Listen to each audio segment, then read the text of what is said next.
जय हिंद दोस्तों, स्वागत है फिर से नए वीडियो में। आज लेकर आए फिर से एसएससी एमटीएस के लिए मोस्ट इम्पोर्टेंट प्रश्न। तो चलिए स्टार्ट करते हैं। पहला प्रश्न में है, एक फैराडे विद्युत धारा प्रभावित करने पर प्राप्त मात्रा होगी। ऑप्शन है 1 ग्राम समतुल्य, 1 ग्राम मोल, विद्युत रासायनिक तुल्यांक या सभी। तो इसका सही उत्तर है ऑप्शन नंबर ए, 1 ग्राम समतुल्य।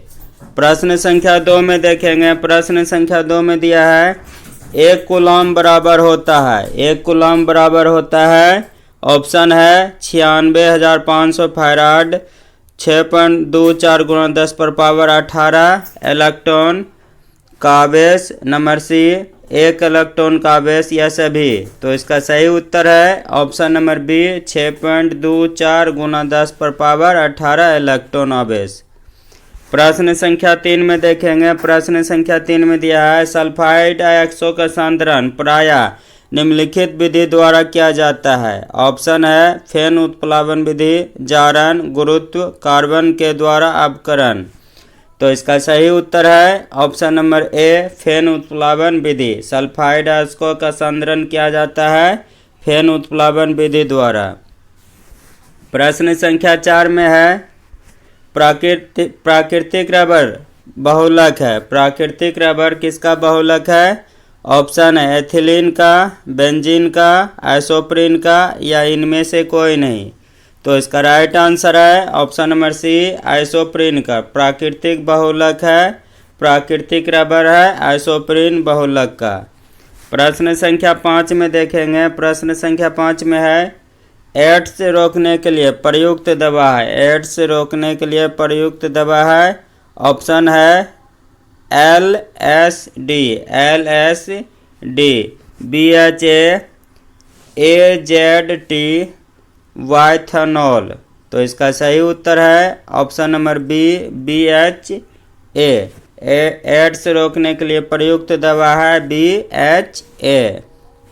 प्रश्न संख्या 6 में देखेंगे। प्रश्न संख्या 6 में दिया है, धारावाहक कुंडली में ऊर्जा निम्न रूप से संग्रहित होती है। ऑप्शन है विद्युत क्षेत्र, चुंबकीय क्षेत्र, परावैद्युत शक्ति, ताप घटता। तो इसका सही उत्तर है ऑप्शन नंबर ए, विद्युत क्षेत्र। प्रश्न संख्या 7 में देखेंगे। प्रश्न संख्या 7 में दिया है, वायु में ध्वनि का वेग होता है। वायु में ध्वनि का वेग होता है, ऑप्शन है तापमान में बढ़ने से, तापमान के घटने से बढ़ता है, तापमान पर आश्रित नहीं रहता है, तापमान के घटने से घटता है। तो इसका सही उत्तर है ऑप्शन नंबर सी, तापमान पर आश्रित नहीं रहता है। प्रश्न संख्या 8 में देखेंगे। प्रश्न संख्या 8 में है, वर्षा की बूंद का आकार गोलाकार किस कारण से होता है? वर्षा की बूंद का आकार गोलाकार किस कारण से होता है? ऑप्शन है श्यानता, पृष्ठ तनाव, प्रत्यास्थता, गुरुत्व। तो इसका राइट आंसर है ऑप्शन नंबर बी, पृष्ठ तनाव। वर्षा की बूंद का आकार गोलाकार होता है पृष्ठ तनाव के कारण। प्रश्न संख्या 9 में देखेंगे। प्रश्न संख्या 9 में है, वायुमंडल के ऊपरी भाग में ओजोन परत हमारी रक्षा किससे करती है?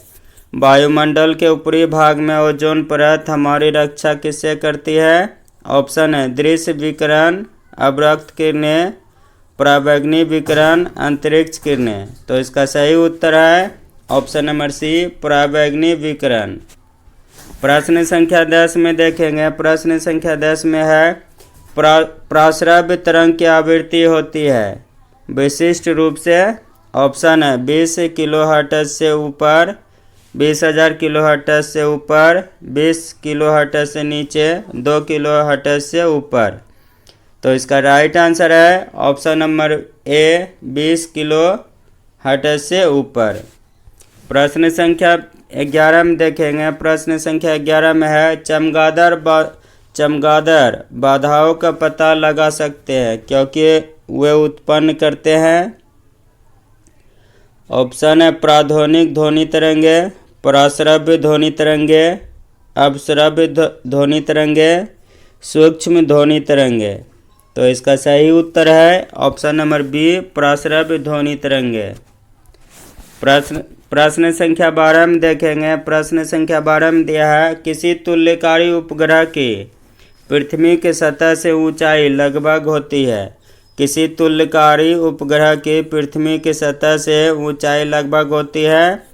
ऑप्शन है 36,000 किलोमीटर, 42,000 किलोमीटर, 30,000 किलोमीटर, इनमें से कोई नहीं।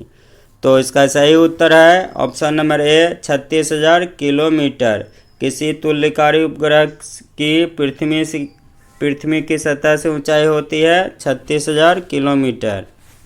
प्रश्न संख्या 13 में देखेंगे। प्रश्न संख्या 13 में है विद्युत परिष्करण के दौरान विशुद्ध धातु कहाँ पर एकत्रित होती है। विद्युत परिष्करण के दौरान विशुद्ध धातु कहाँ पर एकत्रित होती है। ऑप्शन है एनोड, बर्तन, विद्युत अपघटय, कैथोड। तो इसका राइट आंसर है ऑप्शन नंबर डी कैथोड पे। प्रश्न संख्या 14 में है एक फोटो सेल में प्रकाश ऊर्जा को परिवर्तित किया जाता है। एक फोटो सेल में प्रकाश ऊर्जा को परिवर्तित किया जाता है। ऑप्शन है स्थितिज ऊर्जा में, रासायनिक ऊर्जा में, ऊष्मा ऊर्जा में, विद्युत ऊर्जा में। तो इसका सही उत्तर है ऑप्शन नंबर डी विद्युत ऊर्जा में। प्रश्न संख्या 15 में है क्लोरोफ्लोरोकार्बन ज़्यादातर कहाँ इस्तेमाल होते हैं। क्लोरोफ्लोरोकार्बन ज़्यादातर कहाँ इस्तेमाल होते हैं। ऑप्शन है माइक्रो ओवनों में, सौर हीटरों में, धुलाई मशीनों में, रेफ्रिजरेटरों में। तो इसका राइट आंसर है ऑप्शन नंबर डी रेफ्रिजरेटरों में। क्लोरोफ्लोरोकार्बन ज़्यादातर इस्तेमाल किया जाता है रेफ्रिजरेटरों में।